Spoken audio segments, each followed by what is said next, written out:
Hi all welcome back to my channel. అమెరికాలో మా backyard గార్డెన్లోని కొన్ని వెజిటేబుల్స్ అయితే ఈరోజు హార్వెస్ట్ చేసేసుకుందాము. ఫస్ట్ నేనైతే బీరకాయలు హార్వెస్ట్ చేస్తున్నాను. ఒకటే బీరకాయ ఉంది.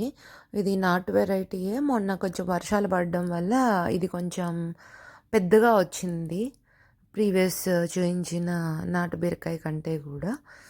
అండ్ ఇంకా దీని తర్వాత ఇప్పుడు మనం దోసకాయలు అయితే హార్వెస్ట్ చేసుకుందాం. ఒక కీరా దోసకాయ కూడా ఉంది. ఇది కూడా హార్వెస్ట్ చేసుకుందాం. ఇది ఇండియన్ వెరైటీయే కీరా దోసకాయ.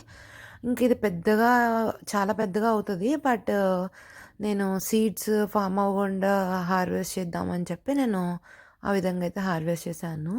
సమ్మర్ వల్ల దేనివల్ల చిన్న చిన్న దోసకాయలే కలర్ వచ్చేసి పండిపోతున్నాయి. సరే అని అయితే హార్వెస్ట్ చేశాను. ఇది కూడా అలానే సగం కలర్ వచ్చింది, ఇంకా సగం కలర్ రాలేదు. ఈవెన్ అది పగిలిపోయింది అని చెప్పి నేనైతే హార్వెస్ట్ చేసేసాను. ఇక్కడ చూపిస్తున్నాను కీరా దోసకాయలు. ఇవి ఆ స్టేజ్లో అయినా బాగుంటాయి, లేకపోతే ఒక 2 days ఉంచుకుని హార్వెస్ట్ చేసుకున్నా కానీ బాగుంటాయి. సీడ్స్ ఫామ్ అవ్వకుండా ఉంటాయి. సో టేస్ట్ బాగుంటుంది. ఇప్పుడు నేనైతే నాటు దోసకాయలు హార్వెస్ట్ చేస్తున్నాను. ఇవి పప్పు చట్నీ అన్నిటిలో బాగుంటాయి. మెయిన్ పుల్లగా అయితే ఉంటాయి. ఇప్పుడు వచ్చి ఇంకా మనం టమాటోలు అయితే హార్వెస్ట్ చేసుకుందాము. టమాటోలు ఆల్మోస్ట్ కాప్ అయిపోయిందనే చెప్పాలి. 90%, 95% వరకు అయిపోయింది. ఇంకా ఉన్న మాత్రం స్లోగా కలర్ వస్తున్నాయి. ఇవి హార్వెస్ట్ చేసుకుంటే మళ్ళీ మనకి టమాటోస్ కొన్ని రోజులు అయితే ఏం రావు.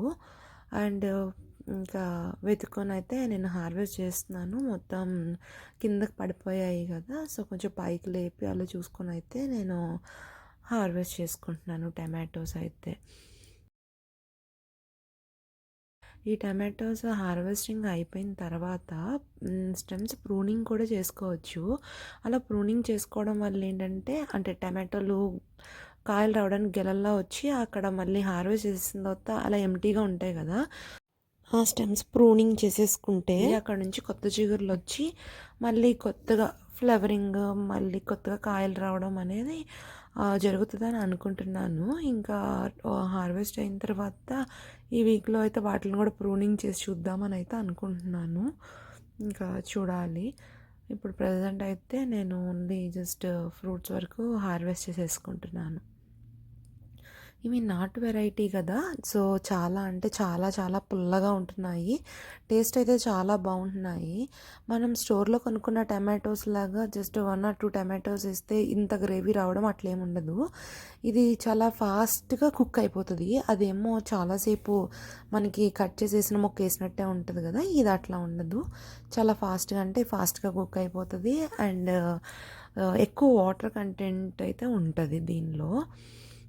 నేను ఎక్కడ కూడా కాయ లైట్గా కలర్ వచ్చింది కూడా వదలకుండా హార్వెస్ట్ చేయడానికి ట్రై చేస్తున్నాను. ఎందుకంటే నాకు ఏమైనా అలవాటు పడతాయేమోనని భయం అనమాట. ఏదైనా బర్డ్స్ కానీ, బర్డ్స్ వస్తే ఓకే, అవి వచ్చి తినేసి వెళ్ళిపోతాయి. కానీ ఎలకలు కానీ, ఉడతలు కానీ ఇలాంటివి వస్తే కనుక ఇంకా మన ప్లాంట్స్ అయితే కట్ చేసేస్తాయి, ప్లాంట్స్ని కూడా కొట్టేస్తాయి.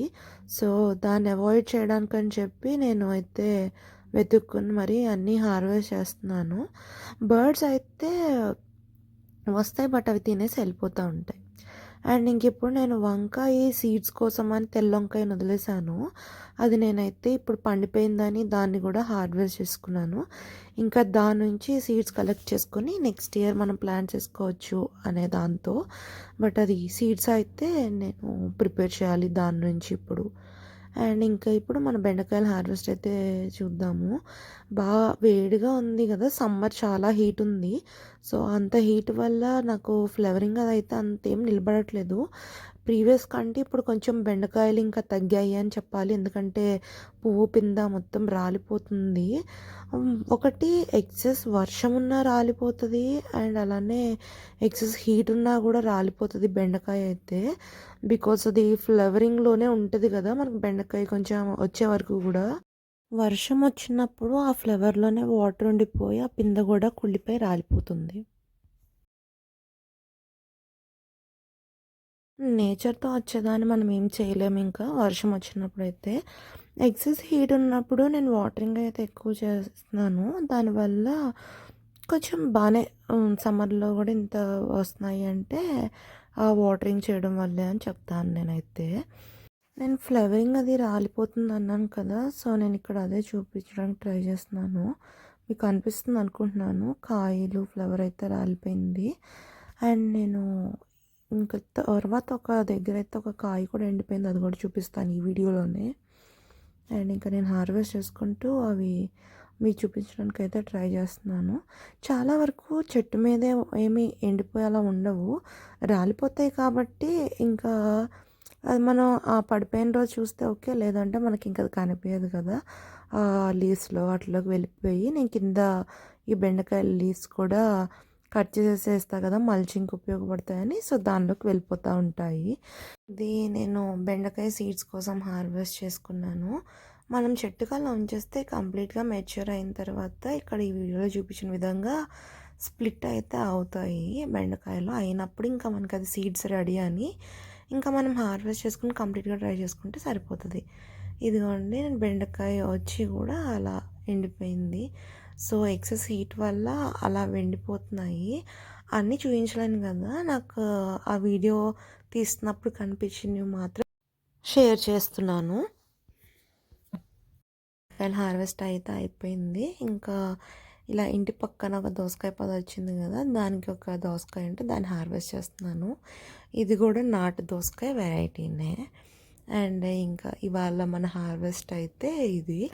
ఈరోజు మనకి దోసకాయలు, బీరకాయ, టమాటోస్, బెండకాయలు, కీరా దోసకాయ అండ్ వంకాయ, తెల్ల వంకాయ సీడ్స్ కోసం కలెక్ట్ చేసింది. అండ్ ఒక బెండకాయ కూడా సీడ్స్కి కలెక్ట్ చేసుకోవడానికి అయితే మనకు వచ్చింది. ఇది ఈరోజు మన ఫైనల్ హార్వెస్టింగ్ వీడియో. నా ఛానల్ ఎవరైనా ఫస్ట్ టైం చూస్తుంటే లైక్ చేయండి, షేర్ చేయండి, సబ్స్క్రైబ్ చేసుకోండి. Thank you for watching. See you soon.